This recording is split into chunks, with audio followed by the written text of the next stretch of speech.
Well, the point of this video is don't take anything for granted, which is easier said than done.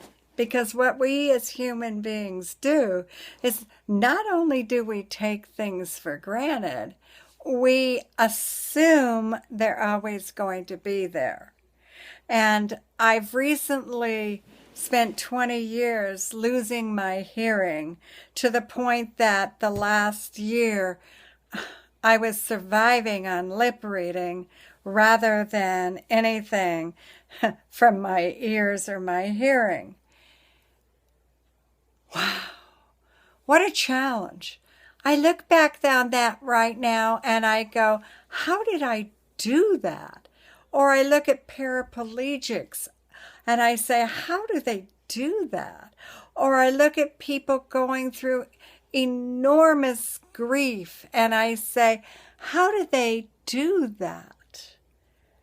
Well, we use adaptation because thank God, if we weren't able to adapt as a psychological defense mechanism, we wouldn't be able to survive the pain of living.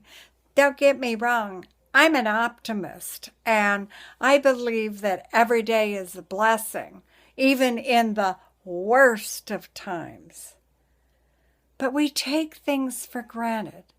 We take people for granted. We take jobs for granted. We take our health. We take our body for granted. We take our loving relationships for granted. We take things for granted. I took my hearing for granted. I thought that I would always be able to hear music.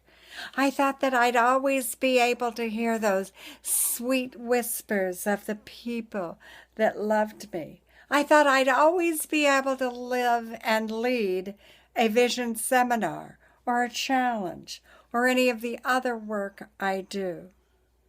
Thank God I was able to learn lip reading and could continue coaching people in individual sessions.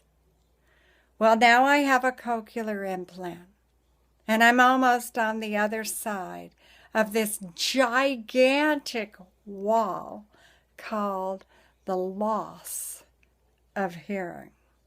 This invisible disability that nobody sees in another person or even understands. I barely understand it, and I'm surviving it. The point. Don't take anything for granted. Have the greatest gratitude about everything that you've got going on in your life. I'm lucky. My hearing is being restored. Whew. Hot damn, am I ever glad. I feel like I'm coming back into the world of the living.